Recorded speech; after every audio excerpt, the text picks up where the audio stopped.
Hello students, आज हम करने वाले हैं characteristics of chemical reaction. Chemical reaction की हम यहाँ पे कुछ कैरेक्टरिस्टिक्स करेंगे और कुछ कैरेक्टरिस्टिक्स इससे प्रीवियस लेक्चर के अंदर हम कवर कर चुके हैं।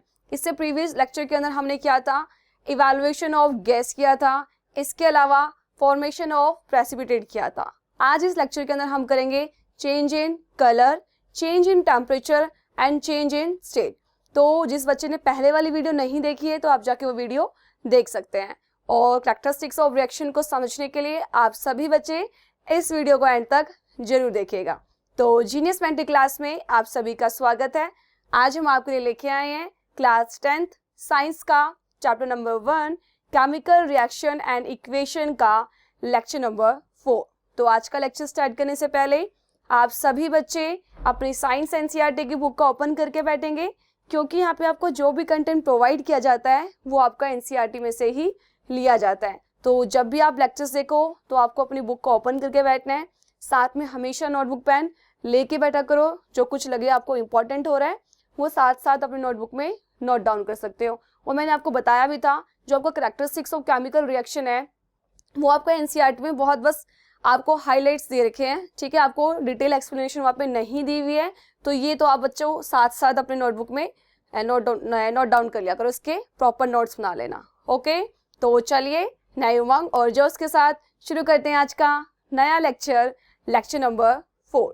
तो हम करेंगे बच्चों चेंज इन कलर, यानी कि आपकी थर्ड कैरेक्टरिस्टिक्स है केमिकल रिएक्शन की, चेंज इन कलर। यानी कि जब आपकी रिएक्शन हो रही है, रिएक्टेंट से प्रोडक्ट मिल रहा है आपको, हो सकता है कि आपका प्रोडक्ट का कलर चेंज हो जाए।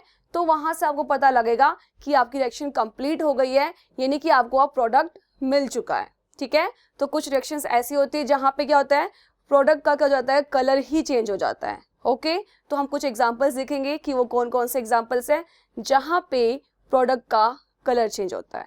चलिए देखते हैं। Some chemical reactions are characterised by a change in colour. मैंने आपको बता दिया बहुत सारी रिएक्शन ऐसी होती है जिसमें क्या होता है, प्रोडक्ट का कलर क्या हो जाता है, आपका चेंज हो जाता है। ओके, आगे देखो एग्जांपल बताया इन्होंने। When citric acid reacts with potassium permanganate solution, then the purple color of potassium permanganate solution disappear, it becomes colorless। इन्होंने क्या बोला, जो आपका सिट्रिक एसिड होता है, आप सभी को पता होगा, जो आपका सिट्रिक एसिड होता है ना, आपके जो खट्टे फ्रूट्स होते हैं उसके अंदर आपका सिट्रिक एसिड पाया जाता है। जैसे कि आपका जो नींबू होता है, संतरे है ना, लेमन, ऑरेंज होता है, इनके अंदर सिट्रिक एसिड पाया जाता है, ठीक है। तो आपको पता होना चाहिए सिट्रिक एसिड का केमिकल फॉर्मूला क्या होता है। जो आपका सिट्रिक एसिड है इसका केमिकल फॉर्मूला होता है आपका C6H8O7। ये है आपका सिट्रिक एसिड का केमिकल फॉर्मूला, ठीक है, C6H8O7। अब क्या करा है, सिट्रिक एसिड ने रिएक्ट करा है किसके साथ, पोटेशियम परमैंगनेट। अब आपको ये भी पता होना चाहिए कि पोटेशियम परमैंगनेट का फॉर्मूला क्या होता है। ये सारी चीजें आपको मैंने पहले भी बताई हुई हैं, पर आपको जितनी बार बताऊंगी उतनी चीजें आपको क्या होंगी, माइंड में सेट रहेंगी, ठीक है। पोटेशियम परमैंगनेट,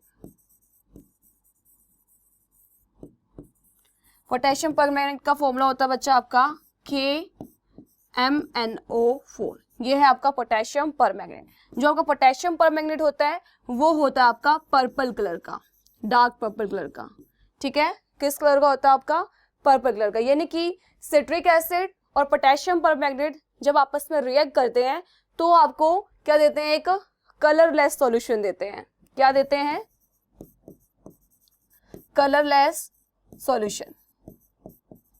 तो देखो यहाँ पे क्या हुआ, आपका सिट्रिक एसिड था, सिट्रिक एसिड में पोटेशियम परमैंगनेट डाला यानी कि KMnO4 डाला, और जो आपका KMnO4 होता है वो बहुत डार्क पर्पल कलर का होता है, ठीक है। डार्क पर्पल कलर से, है ना, डार्क पर्पल कलर से आप कहाँ पहुंच गए हैं, कलरलेस सॉल्यूशन में पहुंच गए। यानी कि आपका जो प्रोडक्ट है वो पर्पल की जगह क्या हो गया, अब आपका कलर ही डिसअपियर हो गया, यानी कि आपका सॉल्यूशन कलरलेस हो गया, यानी कि वो सॉल्यूशन आपको पानी की तरह दिखाई देगा, ठीक है।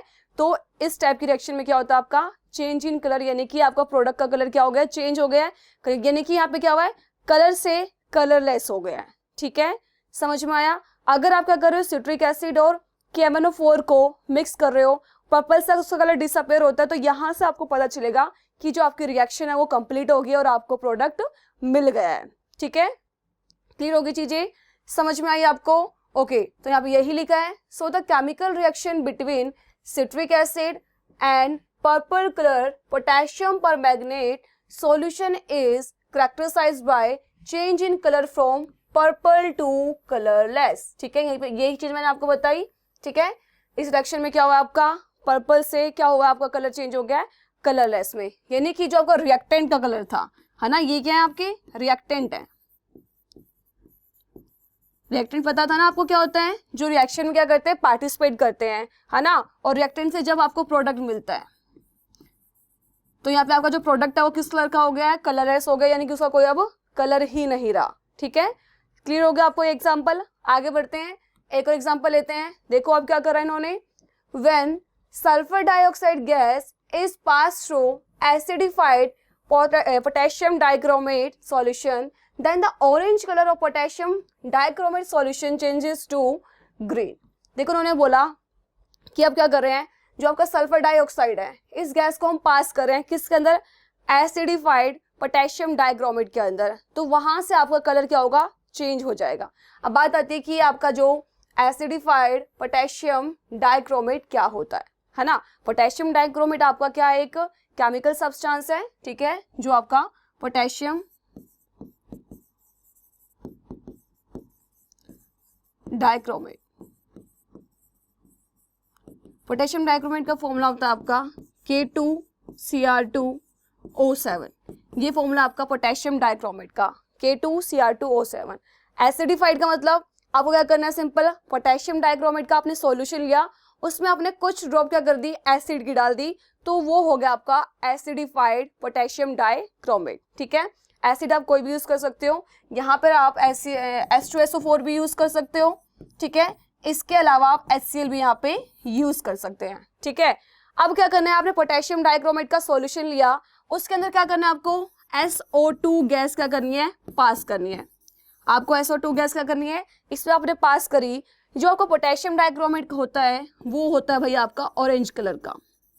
ठीक है, यानी कि जो आपका रिएक्टेंट था, रिएक्टेंट क्या हो गया आपका SO2 और K2Cr2O7, है ना, एसिडिफाइड K2Cr2O7 और आपका SO2 आपका रिएक्टेंट हो गया, जो कि आपका ऑरेंज कलर था। इन्होंने रिएक्शन करी और रिएक्शन करने के बाद जो आपको प्रोडक्ट मिला, ठीक है, जो आपको यहाँ से प्रोडक्ट मिला, प्रोडक्ट का कलर आपको क्या मिला, एक ग्रीन कलर का आपको सॉल्यूशन मिला।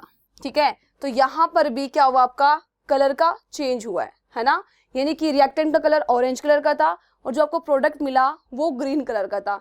यानी कि जब आप केमिकल रिएक्शन करोगे ये लैब के अंदर जाके, अगर आपको ऑरेंज से ग्रीन कलर मिलने लग जाए तो आप समझ जाओगे कि आपको प्रोडक्ट मिल गया है, यानी कि आपकी रिएक्शन कंप्लीट हो गई है। समझ में आया आपको? क्लियर होगी चीजें? बहुत सिंपल सा एग्जांपल था, कुछ नहीं करा यहाँ पे। SO2 गैस को आपने पास करा है किसके अंदर, एसिडिफाइड पोटेशियम डाइक्रोमेट के अंदर, वहां से आपका जो ऑरेंज कलर है वो आपका ग्रीन कलर में चेंज हो गया। तो ये आपको ये इंडिकेशन देता है, ये बताता है कि आपकी रिएक्शन क्या होगी, कंप्लीट हो गई है। ठीक है, यानी कि आपको कोई ग्रीन कलर का एक आपको प्रोडक्ट मिला है। ठीक है, समझ में आया? तो आपको देखो यहाँ पे यही लिखा हुआ है, the chemical reaction between sulphur dioxide gas, है ना, सल्फर डाइऑक्साइड गैस यही है ना आपकी SO2, ये है आपकी sulphur dioxide. Okay, and acidified potassium dichromate solution is characterised by a change in colour from orange to green. Orange से क्या हो गया, आपका ग्रीन में बदल गया है। ठीक है, क्लियर होगी चीजें आपको? ओके, आगे बढ़ते हैं। तो यहाँ पे आपका चेंज इन कलर समझ में आ गया, दो एग्जांपल करवाए आपको अच्छे से। अब हम देखेंगे चेंज इन टेम्परेचर।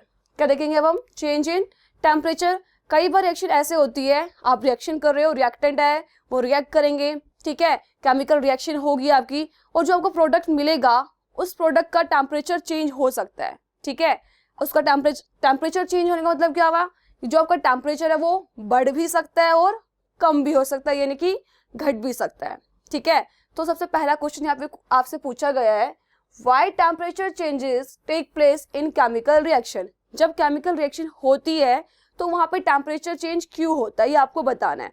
तो देखो इसका आंसर क्या होगा, जब भी किसी केमिकल रिएक्शन के अंदर टेम्परेचर चेंज हो रहा है तो इसका मतलब क्या होता है, इसका मतलब होता है जो आपकी हीट एनर्जी होती है,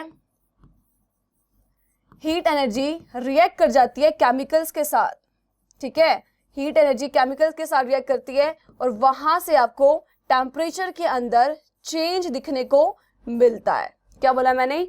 हीट एनर्जी केमिकल्स के साथ रिएक्ट कर जाती है और वहां से आपको चेंज इन टेम्परेचर देखने को मिलता है किसी भी रिएक्शन के अंदर। ओके, अब बात आती है कि आपका टेम्परेचर चेंज हो रहा है ना, आपका टेम्परेचर बढ़ भी सकता है और कम भी हो सकता है। आपका टेम्परेचर किस सिचुएशन में बढ़ेगा और किस सिचुएशन में कम होगा, अब हम ये देखेंगे।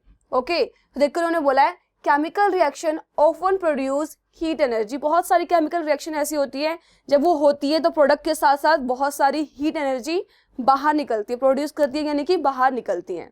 Okay, when a chemical reaction produces heat energy then the temperature of reaction mixture rises और increases and it becomes hot. अब बात आ गई कि इन्होंने बता दी वो सिचुएशन कहाँ पे आपका टेम्परेचर बढ़ेगा, टेम्परेचर इंक्रीज होगा। कब होगा? जब आपकी रिएक्शन में से हीट प्रोड्यूस होगी, यानी कि आपकी हीट जब बाहर निकलेगी तब आपकी रिएक्शन का टेम्परेचर क्या हो जाएगा? इंक्रीज हो जाएगा। यानी कि हमने क्या करा, कोई रिएक्शन कर ली, हमने बोला यहाँ पे हमने कोई भी रिएक्टेंट लिया, ठीक है, रिएक्टेंट से आपका प्रोडक्ट बना, रिएक्टेंट से आपका प्रोडक्ट बना और साथ में आपकी यहाँ पे क्या होगी? हीट एनर्जी क्या होगी? आपकी प्रोड्यूस होगी। हीट यहाँ से अगर आपकी बाहर निकलेगी, इस टाइप की रिएक्शन में, इस टाइप की रिएक्शन के अंदर क्या होगा? आपका टेम्परेचर आपका रिएक्शन का क्या हो जाएगा? इंक्रीज हो जाएगा और यहाँ पे लिखा हुआ है रेज हो जाएगा, यानी कि बढ़ जाएगा। समझ में आया? पहला पॉइंट क्लियर हो गया आपका। टेम्परेचर कब बढ़ेगा? जब रिएक्शन के दौरान प्रोडक्ट के साथ आपकी हीट बाहर निकलेगी, तब आपकी रिएक्शन का टेम्परेचर इंक्रीज होगा। ओके, अब हम ये देखेंगे कि टेम्परेचर डिक्रीज कब होगा, टेम्परेचर आपका घटेगा कब। ओके, देखो, in some cases however chemical reactions absorb heat energy. When a chemical reaction absorbs heat energy, then the temperature of reaction mixture falls or decreases and it becomes cold. इन्होंने बोला कि अब आपका जो टेम्परेचर है वो कब कम होगा, कब डिक्रीज होगा। देखो, बहुत सारी केमिकल रिएक्शन ऐसी होती है जिनको करवाने के लिए आपको हीट एनर्जी देनी पड़ती है, ठीक है, क्या करना पड़ता है? आपको हीट उसको देनी पड़ती है, तब जाके आपकी रिएक्शन प्रोसीड होती है, आगे बढ़ती है। तो उस टाइप की रिएक्शन में क्या होता है आपका, आप बहुत सारी एनर्जी क्या कर रहे हो? रिएक्शन को दे रहे हो, रिएक्टेंट को आप एनर्जी प्रोवाइड कर रहे हो। यानी कि आप ये बोल सकते हो जो आपके रिएक्टेंट है हीट को एब्जॉर्ब कर रहे हैं, अपने पास ला रहे हैं, सोख रहे हैं, ठीक है, तो ही आपकी रिएक्शन आगे प्रोसीड होगी। तो इस टाइप की जो सिचुएशन होगी, इस टाइप की जो केमिकल रिएक्शन होगी, उसके अंदर आपका टेम्परेचर क्या हो जाएगा? डिक्रीज हो जाएगा, है ना। अगर मैं इसको लिखना चाहूं तो रिएक्शन कैसे हो जाएगी? अब आपको क्या करना पड़ रहा है? रिएक्टेंट को अब आपने हीट प्रोवाइड करी है, ठीक है, आपने रिएक्टेंट को हीट दी, तब जाके आपकी रिएक्शन क्या होगी? आगे बढ़ेगी, ठीक है। तो यहां से आपको मिल जाएगा प्रोडक्ट। और अगर आपके पास इस टाइप की रिएक्शन हो रही है तो इस टाइप की रिएक्शन के अंदर आपका जो टेम्परेचर है वो क्या हो जाएगा? आपका टेम्परेचर आपका डाउन चला जाएगा, यानी कि डिक्रीज हो जाएगा। और आपका जो जिस बर्तन में आप क्या कर रहे हो? केमिकल रिएक्शन कर रहे हो, यानी कि आप टेस्ट ट्यूब या किसी भी कॉनिकल फ्लास्क के अंदर कर रहे हो, वो क्या हो जाएगी? ठंडी हो जाएगी, कोल्ड हो जाएगी। टेम्परेचर डिक्रीज होने का मतलब यही है कि कोल्ड होना, ठीक है। टेम्परेचर इंक्रीज होने का मतलब है कि उसको हॉट हो जाना, गरम गरम हो जाना। ओके, समझ में आई आपको? क्लियर होगी चीजें? ओके, आगे बढ़ते हैं। इन्होंने एक नोट दिया हुआ है, इन्होंने बोला है When we talk of change in temperature, है ना, जनरली लोग पता क्या सोचते हैं? चेंज इन टेम्परेचर का मतलब नॉर्मली लोग सोचते हैं कि टेम्परेचर का बढ़ना ही चेंज इन टेम्परेचर है। ऐसा नहीं है। चेंज वर्ड मतलब कुछ भी हो सकता है, आपका टेम्परेचर कम भी हो सकता है और टेम्परेचर आपका बढ़ भी सकता है, ठीक है। तो यहाँ पे यही लिखा हुआ है। जो आपका मतलब होता है चेंज इन टेम्परेचर का मतलब क्या होता है आपका? In a chemical reaction it can be raise, यानी कि टेम्परेचर आपका बढ़ भी सकता है और आपका टेम्परेचर गिर भी सकता है, फॉल इन टेम्परेचर, ठीक है। समझ में आया आपको? चेंज इन टेम्परेचर समझ में आया आपको? यानी कि किसी भी रिएक्शन टेम्परेचर कब क्यों बढ़ता है, मतलब चेंज क्यों होता है टेम्परेचर? जब आपकी हीट एनर्जी केमिकल के साथ रिएक्ट करती है तो किसी भी रिएक्शन के अंदर चेंज इन टेम्परेचर हो जाता है। ओके, और टेम्परेचर बढ़ता कब है? जब रिएक्शन हो रही है, प्रोडक्ट के साथ बहुत सारी हीट बाहर निकलेगी तो टेम्परेचर इंक्रीज होगा। और रिएक्शन को करवाने के लिए, यानी कि रिएक्टेंट के साथ अगर आप क्या कर रहे हो? हीट उसको दे रहे हो, ठीक है, यानी कि रिएक्टेंट क्या कर रहे हैं? हीट को एब्जॉर्ब कर रहे हो, तब आपकी जो रिएक्शन है उसका जो टेम्परेचर है वो क्या हो जाएगा, गिर जाएगा, डिक्रीज हो जाएगा, और उस टाइम पे क्या होगा, जो आपका फ्लास्क है वो ठंडा हो जाएगा। ठीक है, समझ में आपको क्लियर होगी चीजें। अब हम क्या करते हैं, ये कुछ बातें लिखी हुई यहाँ पे, इसको समझ लेते हैं, फिर इसके बेस पे हम समझेंगे चेंज इन टेम्परेचर को। ठीक है, देखो यहाँ पे क्या लिखा हुआ है, another point to be noted is that the compound calcium oxide is known by two common names, lime as well as quick lime. ठीक है, देखो ये आप सभी को पता है, फैमिलियर हो गए आप इस रिएक्शन के साथ अब तो। ठीक है, मैंने आपको बहुत बार समझाई है ये वाली रिएक्शन। जो आपका कैल्शियम ऑक्साइड होता है, यानी कि आपका जो CaO होता है, ये होता है आपका, क्या होता है आपका, कैल्शियम ऑक्साइड। इसके दो कॉमन नाम होते हैं, इसको आप बोलते हो लाइम भी बोलते हो, आप क्विक लाइम भी बोलते हो। ठीक है, और एक और कंपाउंड है जिसको आप बोलते हो कैल्शियम हाइड्रोक्साइड, और इसका फॉर्मूला भी आपको मैंने बहुत बार बताया है, ये है आपका कैल्शियम हाइड्रोक्साइड का फॉर्मूला, यानी कि कैल्शियम हाइड्रोक्साइड यानी कि CaOH का होल ट्वाइस। और इसका भी एक कॉमन नेम होता है, क्या होता है आपका, स्लेक लाइम। क्या होता है इसका नाम, स्लेक लाइम। ठीक है, ये चीजें आपको ऑलरेडी बता दी थी, एक बार दोबारा से आपको बता दी गई है। Keeping this points in mind we will now describe the change in temperature in chemical reaction. अब हम इनका एग्जाम्पल लेके, इन केमिकल्स का की हेल्प लेके हम क्या करने वाले हैं, चेंज इन टेम्परेचर को समझने वाले हैं, किसी भी रिएक्शन के अंदर चेंज इन टेम्परेचर कैसे कैसे होता है। ओके, देखो आगे आपका मेन पॉइंट आओ। ओके, क्या लिखा इन्होंने, some chemical reactions are characterised by change in temperature. हाँ ना, ये तो मैंने आपको बता ही दिया है कि कई रिएक्शंस ऐसी होती हैं जहाँ पे चेंज इन टेम्परेचर होता है, तब हमें पता चलता है कि भाई यहाँ पे रिएक्शन हुई है और आपको ये प्रोडक्ट मिल चुका है। ओके, फॉर एग्जाम्पल, अब इन्होंने आप एक एग्जाम्पल ले लिया आपके लिए, when quicklime reacts with water then slaked is formed and lot of heat energy is produced. This heat raises the temperature due to which the reaction mixture becomes hot, so we can say that। देखो इन्होंने क्या बोला है, आपने किसकी reaction किसके साथ करवाई है, ये देखो आपकी रिएक्शन हुई है, ये था आपका क्विक लाइम या फिर लाइम बोल सकते हो। इसकी रिएक्शन आपने करवाई किसके साथ, वाटर के साथ, यानी कि आप सिंपली बोल सकते हो H2O के साथ। और ये क्या था आपका, ये था आपका कैल्शियम ऑक्साइड था, इसने वाटर के साथ रिएक्शन करी, तो यहां से भाई आपको क्या मिला, यहां से मिलता है आपको स्लेक्ड लाइम, यानी कि क्या हो गया आपका कैल्शियम हाइड्रोक्साइड। ठीक है, क्या नाम है इसका, कैल्शियम हाइड्रोक्साइड। ये रिएक्शन आप सभी को पता है। और उन्होंने बोला जब आप कैल्शियम ऑक्साइड को वाटर के साथ रिएक्ट कराते हो तो आपको कैल्शियम हाइड्रोक्साइड मिलता है, उसके अलावा साथ में बहुत सारी हीट एनर्जी क्या होती है, प्रोड्यूस होती है। क्या होता है, यहाँ से बहुत सारी हीट एनर्जी प्रोड्यूस होती है। ये आपने देखा होगा, जो आपका लाइम होता है यानी कि चूना, आप क्या करते हो, जब चूने को पानी मिक्स कर देते हो तो कभी इसमें हाथ डाल के देखना, आपको इतना गरम गरम फील होगा। तो वहां पे क्या हुआ है, जो आपका लाइम है यानी कि जो चूना आपका CaO है, कैल्शियम ऑक्साइड है, उसने वाटर के साथ रिएक्ट करा और कैल्शियम हाइड्रोक्साइड बनाया, और जो आपको गरम गरम फील हो रहा है यानी कि वहां पे क्या हुआ है, हीट एनर्जी बहुत सारी वहां पे क्या हुई है, प्रोड्यूस हुई है। ये चीज तो आपने जरूर करके देखी होगी, और जिसने नहीं की है वो जरूर करके देखना। ठीक है, तो आपको पता चल जाएगा जब ये वाली रिएक्शन होती है तो वहां पे बहुत सारी एनर्जी क्या होती है, प्रोड्यूस होती है। बहुत सारी एनर्जी प्रोड्यूस होने का मतलब क्या हो गया, आपका टेम्परेचर इंक्रीज हो गया, और टेम्परेचर इंक्रीज होने का मतलब क्या होता है, जिस बर्तन में वो रिएक्शन हो रही थी वो क्या हो जाएगा, अब आपका गर्म हो जाएगा।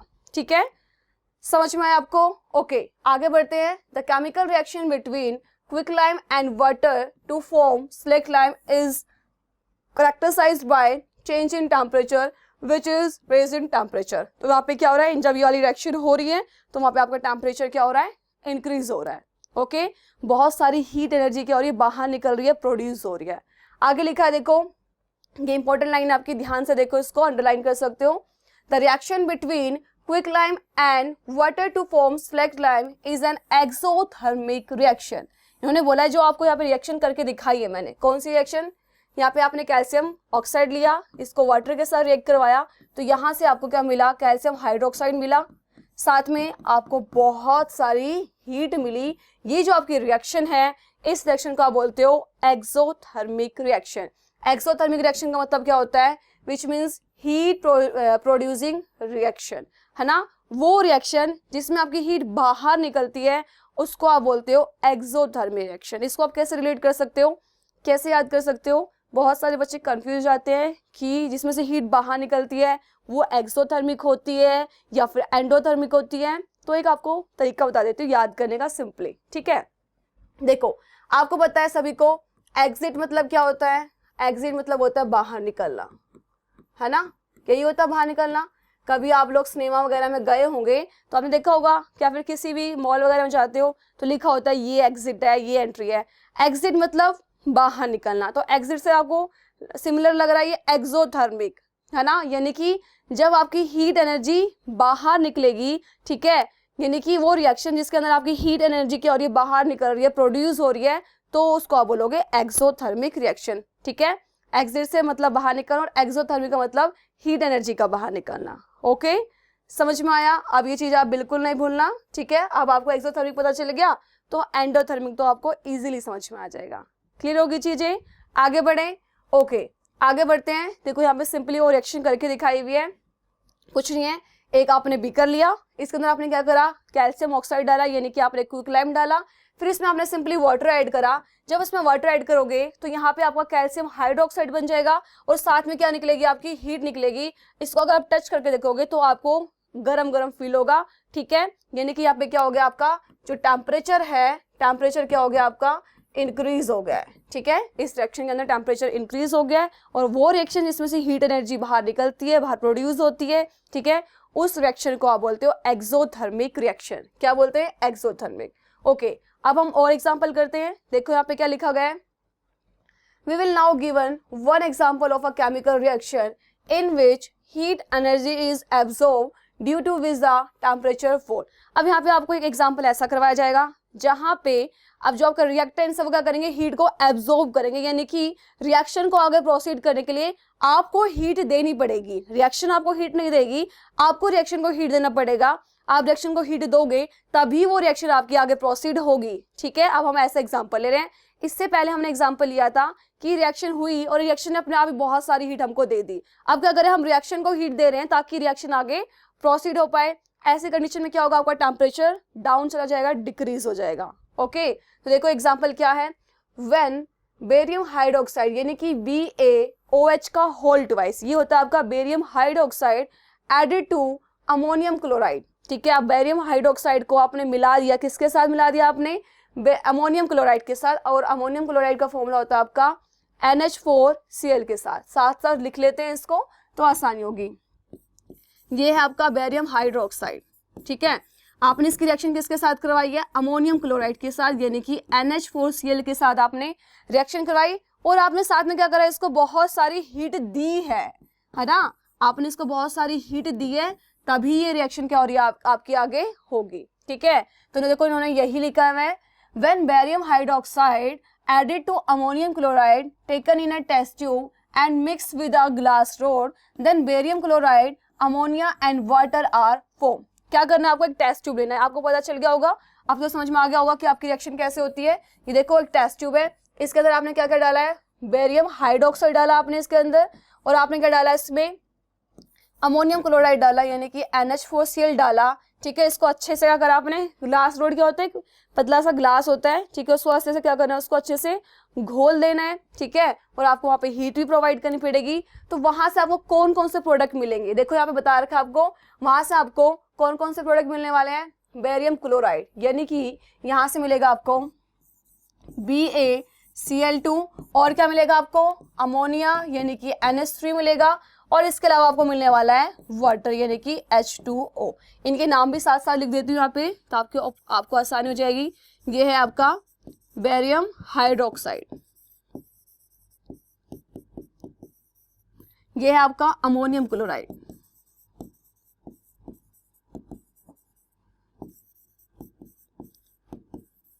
और आपको हीट तो यहाँ पे देनी ही पड़ेगी, ठीक है।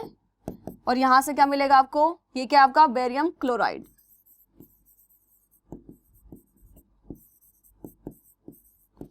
और ये है आपका अमोनिया, और ये है आपका वाटर। यहाँ से आपको ये सारी की सारी चीजें मिल जाएंगी। ठीक है, क्लियर होगी चीजें, आपको समझ में आ गई है? ओके, तो बस यहाँ पे क्या होगा, आपने हीट दी है तो इसका जो टेम्परेचर होगा, इस रिएक्शन का जो आपका टेम्परेचर है वो क्या हो जाएगा, आपका डिक्रीज हो जाएगा, आपका फॉल डाउन हो जाएगा, नीचे गिर जाएगा।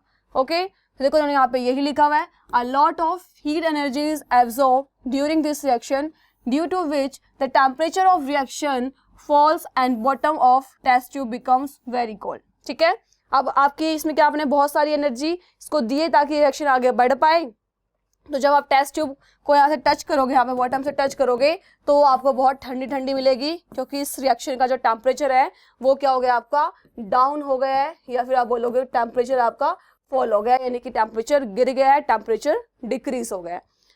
तो ये था आपका एग्जाम्पल जहाँ पे आपका टेम्परेचर डिक्रीज हो रहा है। इससे पहले वाला एग्जाम्पल था जहाँ पे आपका टेम्परेचर इंक्रीज हो रहा था, यानी कि यहाँ पे ड्यूरिंग रिएक्शन क्या हो रहा था, बहुत सारी हीट एनर्जी प्रोड्यूस हो रही थी, और इस वाले रिएक्शन के अंदर क्या हो रही है, आपकी हीट एनर्जी आपको देनी पड़ रही है, यानी कि जो आपके रिएक्टेंट है हीट को क्या कर रहे हैं, एब्जॉर्ब कर रहे हैं। ओके, प्रोडक्ट्स में से हीट जब बाहर निकलेगी उसको एक्सोथर्मिक रिएक्शन बोलेंगे।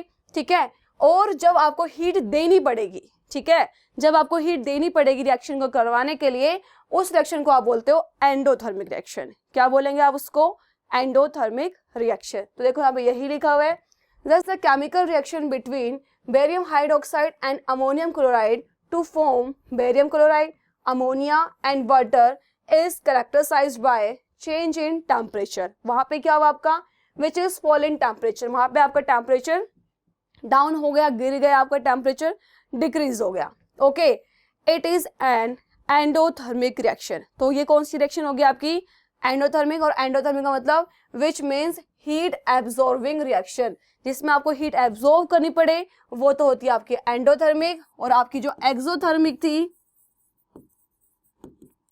एक्सोथर्मिक रिएक्शन कौन सी थी आपकी, जहां पे क्या होती है, आपकी हीट प्रोड्यूस होती है। क्या होती है आपकी, हीट प्रोड्यूसिंग रिएक्शन। ओके, यहाँ पे इसकी रिएक्शन लिख देती हूँ, जनरल रिएक्शन लिख देती हूँ। यहाँ पे आपका क्या होगा, रिएक्टेंट होगा, रिएक्टेंट को हीट देनी पड़ेगी, एब्जॉर्ब करवानी पड़ेगी, तब आपको यहाँ से प्रोडक्ट मिलेगा। तो ये हो गई भैया आपकी, होगी आपकी एंडोथर्मिक। और यहाँ पे क्या होगा, आपका रिएक्टेंट होगा। ठीक है, और यहाँ से आपको प्रोडक्ट मिलेगा, प्रोडक्ट के साथ आपको बहुत सारी हीट बाहर मिलेगी, तो ये होगी आपकी एक्सोथर्मिक रिएक्शन। और जब एक्सोथर्मिक रिएक्शन होती है तो जो आपका टेम्परेचर है, टेम्परेचर आपका इंक्रीज हो जाता है, और जो आपका फ्लास्क होता है वो क्या हो जाता है, आपका हॉट हो जाता है। और जब आपकी एंडोथर्मिक रिएक्शन होती है, आपका जो टेम्परेचर है वो डिक्रीज हो जाता है, और टेम्परेचर डिक्रीज होने का मतलब जो आपकी फ्लास्क है वो ठंडी हो जाती है। ठीक है, ये सारा इस चेंज इन टेम्परेचर का कंक्लूजन था। ओके, अब हम पढ़ेंगे चेंज इन स्टेट, यानी कि आपकी बहुत सारी रिएक्शन ऐसी होती है, आप रिएक्ट करवाना शुरू करा आपने, स्टार्टिंग में भी आपका जो रिएक्टेंट है वो सॉलिड फॉर्म में हो, जब आपका प्रोडक्ट आपको मिला उसकी स्टेट चेंज हो जाए, सॉलिड से वो लिक्विड में जा सकता है। ठीक है, तो इसको आप बोलते हो चेंज इन स्टेट। ठीक है, यहाँ पे क्या होगा, जब आपका प्रोडक्ट क्या हो रहा है, लिक्विड फॉर्म में बदल गया, तो आप समझ जाओगे कि आपकी रिएक्शन कंप्लीट हो गया, आपको प्रोडक्ट मिल गया है। ओके, तो देखो यहाँ पे यही लिखा हुआ है, some chemical reactions are characterized by a change in state। ठीक है, कई सारी रिएक्शन ऐसी होती हैं जहाँ पे अगर उसकी स्टेट चेंज होती है तब आपको पता चलता है कि यहाँ पे कोई केमिकल रिएक्शन हो गई है। ओके, एग्जांपल देखो, when wax is burned in the form of wax candle, उन्होंने बोला कि वैक्स का बर्न होना का मतलब क्या हुआ, आपका जो मोम जल रहा है, मोम कैसे चलता है, मोमबत्ती की फॉर्म में, है ना, आप सभी ने देखा होगा। ये क्या हो रहा है, यहाँ पे आपकी जो मोमबत्ती है वो जल रही है। ठीक है, अभी आपकी जो मोमबत्ती है वो किस फॉर्म में आपकी, वो है भाई आपकी सॉलिड फॉर्म में, है ना। आपको पता है ना मैटर की 3 स्टेट्स होती है, सॉलिड, लिक्विड एंड गैस। देखो, सॉलिड, लिक्विड एंड गैस। वैसे तो 5 स्टेजेस होती हैं, आपको पता होना चाहिए, आप 10th क्लास में हो गए हो, पर जनरली आपकी सॉलिड, लिक्विड एंड गैस होती है। वैसे तो 5 स्टेट होती है ना, solid, liquid, gas, plasma and boss Einstein condensation, ठीक है। 5 स्टेट होती है आपकी मैटर की, पर जनरली आपकी सॉलिड, लिक्विड एंड गैस होती है, ठीक है। अभी जो आपकी वैक्स है यानी कि जो आपकी मोमबत्ती है अभी, है ना, वो सॉलिड फॉर्म में है, इसको आप बर्न कर रहे हो। और आप सभी को पता है जब मोमबत्ती जलती है तो आपको देखा होगा यहाँ पे क्या होता है, लिक्विड लिक्विड सा निकलता है, ठीक है, जलते टाइम। और ऊपर से क्या है, ब्लैक ब्लैक धुआं निकलता है, यानी कि जो आपका ब्लैक ब्लैक धुआं निकल रहा है वो क्या आपकी कार्बन डाइऑक्साइड क्या हो रही है, गैस बाहर निकल रही है। इसके अलावा आपका जो मोम पिघल रहा है तो वो लिक्विड फॉर्म में भी आपका जा रहा है। तो देखो आपकी यहाँ पे रिएक्शन क्या हो रही है, मोमबत्ती जल रही है स्टार्टिंग, यानी कि आपका जो रिएक्टेंट है वो सॉलिड फॉर्म में है, ठीक है।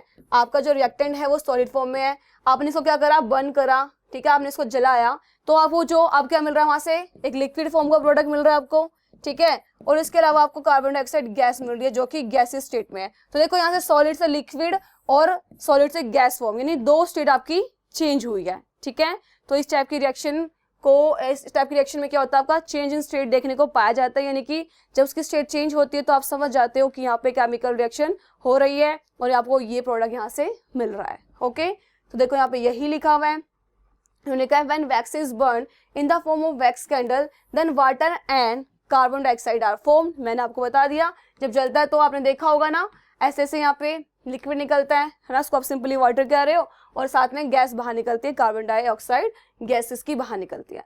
आगे देखो, नाउ वैक्स इज सॉलिड, ये भी बता दिया मैंने, जो वैक्स है आपका वो सॉलिड है, water is liquid, waste carbon dioxide is gas, जो आपकी कार्बन डाइऑक्साइड वो है गैस है, यानी कि गैसेस स्टेट में है वो, ठीक है। वाटर आपका लिक्विड स्टेट में है और वैक्स आपकी सॉलिड स्टेट में है, okay. This means that during the combustion reaction of wax, combustion reaction का मतलब होता है कि आप क्या कर रहे हो, उस रिएक्शन में क्या कर रहे हो, जला रहे हो, कंबशन मतलब जलाना, okay.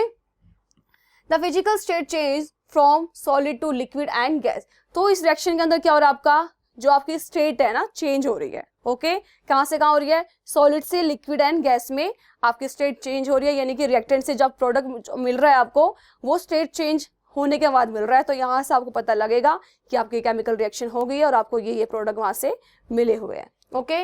The commercial reaction of candle wax is characterised by change in state from solid to liquid and gas, because wax is solid, water formed by the combustion of wax is liquid at room temperature, where carbon dioxide produced by the combustion of wax is a gas, ठीक है। बहुत simple सी reaction थी और बहुत simple सी बात इन्होंने कही हुई है, एक बार दोबारा से रिवाइज करवा देती हूँ फटाफट से। वैक्स आपका सॉलिड है, ओके, आपने बंद करा यानी कि आपकी रिएक्शन स्टार्ट होगी, रिएक्शन स्टार्ट होने के बाद आपको यहाँ से लिक्विड मिल रहा है और कार्बन डाइऑक्साइड गैस मिल रही है, यानी कि सॉलिड से जो आप प्रोडक्ट की तरफ जा रहे हो तो आपकी स्टेट चेंज हो गई है, सॉलिड से अब आपका लिक्विड और आपका गैस में आपकी स्टेट चेंज हो गई है। तो यही इसमें आपको बताना था, इस टाइप की रिएक्शन होती है। तो यहाँ से हमें तभी पता चलता है जब इनकी स्टेट चेंज होगी, तो इसका मतलब आपकी रिएक्शन कंप्लीट हो गया, ओके।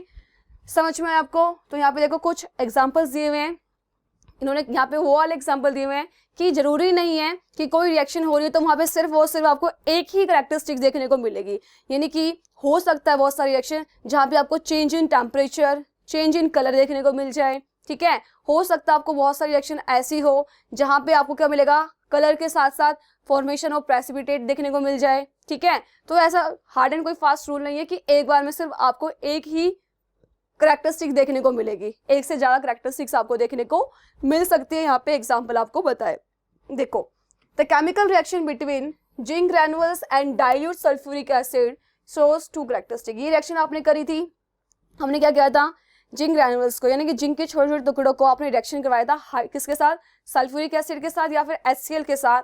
तो वहां से आपने देखो 2 पॉइंट देखे थे, वहां से हाइड्रोजन गैस बाहर निकल रही थी, है ना। पहला कैरेक्टरिस्टिक क्या हो गया आपका, इवैल्यूएशन ऑफ गैस, है ना। कौन सी गैस बाहर निकल रही थी आपकी, H2। याद होना चाहिए आपको, जब आपने जिंक की रिएक्शन करवाई थी HCl के साथ तो आपको मिल रहा था ZnCl2, ठीक है। और इसके अलावा आपकी हाइड्रोजन गैस बाहर निकल रही थी, ये तो था आपका पहला कैरेक्टरिस्टिक की एवोल्यूशन ऑफ क्या हो रही थी, गैस बाहर निकल रही थी। दूसरी कैरेक्टरिस्टिक्स क्या थी इसकी, वहां पे चेंज इन टेम्परेचर देखने को भी आपको मिला था, यानी कि वहां पे रिएक्शन का टेम्परेचर क्या हो गया था आपका, इंक्रीज हो गया था। और टेम्परेचर इंक्रीज होने का मतलब है रिएक्शन कैसी है आपकी, एक्सोथर्मिक रिएक्शन है, ठीक है। जब किसी रिएक्शन का टेम्परेचर इंक्रीज हो रहा है यानी कि वो एक्सोथर्मिक रिएक्शन है, यानी कि वहां से हीट क्या हो रही है, प्रोड्यूस हो रही है, हीट बाहर निकल रही है, ठीक है।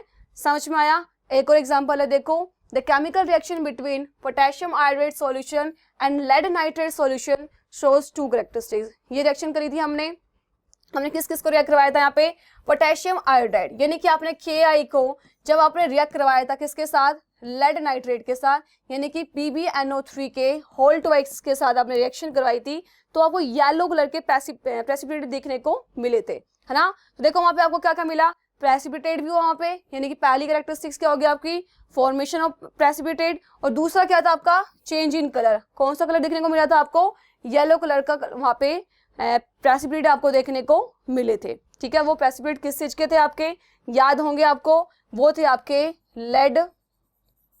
लेड आयोडाइड के, है ना, यानी कि PbI2 के आपको येलो कलर के PPT देखने को वहां पे मिले थे, ठीक है।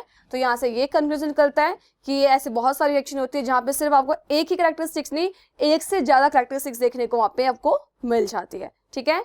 तो इसी के साथ आपका कैरेक्टरिस्टिक्स ऑफ रिएक्शन कंप्लीट होता है। आप सभी बच्चों को इसको अच्छे से रिवाइज करके आना है, क्योंकि आपका NCERT के अंदर सिर्फ और सिर्फ इनकी हेडलाइंस दी हुई है, इनको अच्छे से एक्सप्लेन नहीं किया हुआ है, ओके। तो यहाँ पे मैंने आपको 2 लेक्चर के अंदर इनको बिल्कुल प्रॉपर एक्सप्लेनेशन के साथ आपको समझा दिया है, ठीक है।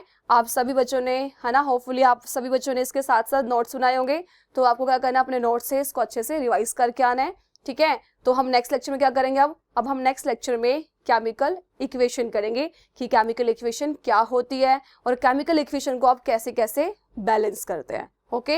यानी कि जो आपका सबसे मोस्ट इंपॉर्टेंट जो टॉपिक है वो नेक्स्ट लेक्चर में आने वाला है। तो अभी तक आपको जितना करवाया गया आपको अच्छे से रिवाइज करके आना है, ठीक है। और अगर आपको हमारी वीडियोस अच्छी लगती है तो हमारे चैनल को लाइक, शेयर एंड सब्सक्राइब जरूर कीजिएगा। तो जीनियस मेंटर के साथ जुड़कर पढ़ते जाइए और आगे बढ़ते जाइए। मिलते हैं नेक्स्ट लेक्चर में। Thank you.